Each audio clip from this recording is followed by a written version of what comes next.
gacalisadiisii ayaa diiday waxayna u sheegtay inuu yahay mid fashilmay oon wax mustaqbal ah lahayn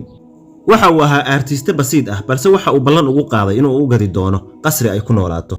waxay ku tiri waxaad ahaan doontaa mid faqiir ah weligaa intaad nooshahay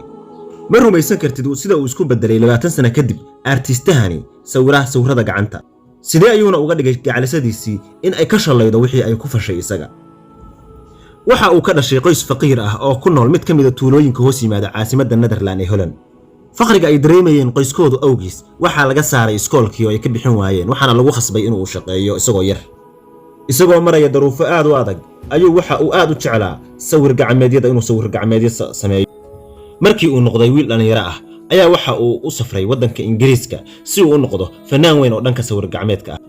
waqtigaasna waxa uu ku dhacay jacaylka gabadha uu dhalay ninka uu gurigiisa joogo waxay ahayd gabar aad u qurux badan sidoo kalena waxay is ahaayeen isku fil oo dhinaca da'da isaga mid ay ahayd mushkiladiisu waxay ahayd in aabaheed uu ahaa nin aad taajir u ah waxa uu lahaa guriyo badan iyo dhul fara badan isna waxa uu ahaa wiil dhalinyaro ah oo aan haysan wax aan ka ahayn hibada uu leeyahay sawir gacmeedka saas oo ay tahay geesinimadiisii oo dhan inta isku keenay ayuu waxa uu bandhigtay jacaylkiisa iyo suu uga helsan yahay iyada aad ayay ugu jeestay gabadhii waxayna u sheegtay in aysan awoodin inay guursato qof isaga oo kala ah diidmadeedii kadib aabaheed wuxuu u guuriyay mid ka mid ah wiilasha taajiriinta ah ee aadka qaniga u ah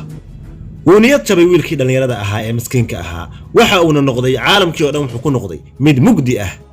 waxa gabi ahaanba isbedelay qaabkii uu sawirayay sawirada looxaanta ah waxayna noqdeen kuwo ay murugo badan ka muuqato aan la fahmayn waxa uu looxaantiisa ku soo bandhigay meelaha lagu iibsado balse waa laga diiday oo waa uu ku fashilmay dadku waxay u sheegeen sawirada gacmeedyadu uu sameynayay yihiin wax qashin ah oo aan wax macna ah sameynayn qaar kalena waxay yiraahdeen waxa tahay mid tuug ah oo qalin shubata ah oo raba dadka in lacagtooda si been ku heshin hadalladaas adadag ee soo gaarayay Fanjo ayaa waxa uu galay xaalad murugo ah oo aad u daran waxa uu noqday mid gurigiisa ka soo baxaya marmar dhif ah waqtiga inta badan ku qaata inuu wax sawiro qalbi jabkiisa iyo xanaaqiisaba iyo murugadiisaba waxa uu ku sawiri jiray looxaantaas la yaab kale ee aan la fahmin mararka qaar koodna waxa uu ilaawi jiray inuu cunto cuno iyo inuu hurdadiisiiba ilaawada meeshu soo iibsan lahaa waxyaabaha uu u baahan yahay sida cuntadiisa iyo wixii la midka ah ayaa wuxuu soo iibsan jiray agabka wax lagu sawiro saaxiibadiis waxay sheegeen inuu isbedelay qof caadi u ahaayo qof waalan ayuu isku bedelay ay yiraahdeen isagoo go'doon ka noqday caalamkii uu idil ayaa waxa uu bilaabay inuu naftiisa si kas ah u dhibaateeyo maalin ayaa isagoo adeegsanaya baasha garka lagu xiiro ayaa waxa uu gooyay dhagtiisii kadibna dhiig badan ayaa ka yimid isagoo oo dhiman raba dhiigbax ayaa waxa badbaadiyay dariskiisa dhammaan dadku waxay yaqiinsadeen inuu aqligiisu uusan caadi ahayn ayna khatar tahay ninkan haddii kalinimadiisa loo daayo xaqiiq ahaantii waxa ay wax walba u dhaceen sida ay dadku filanayeen kolkii uu isbitaalka ka soo baxay ayaa waxa uu u dhameeyay naftiisii waxa uu aaday mid kamid ah beeraha waxa uu rasaas iskala dhacay laabtiisa dhaqaatiirtii waxay isku dayeen inay badbaadiyaan naftiisa balse waa ay ka qoosteen waa uu geeriyooday ugu dambeyn waxa uu geeriyooday isagoo 37 jir ah sanadkii 1890kii hadalkiisii ugu dambeeyayna waxa uu ahaa xanuunkaasi ma ahan mid dhamaanaya weligiis geeridiisii kadib xaaska walaalkiis ayaa waxay soo aruurisay looxaantu wax ku sawiri jiray waxayna u bandhigtay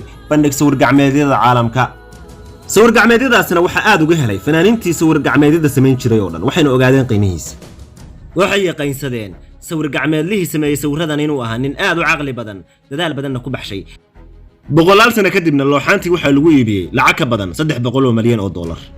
waxa uu noqday ninkani calaamad weyn oo lagu xuso fanka wax sawiridda waxaana loo sameeyay madxaf lagu soo ururiyay dhammaan sawir gacmeedyadiisii oo dhan si aan muuqaal badan oo noocan oo kale idinku soo sameeyo hayla dhaafin subscribe like follow iyo share ta waa Cabdullaahi Cabdikariin Khaliif oo idin leh nabad galiyo salaam markasta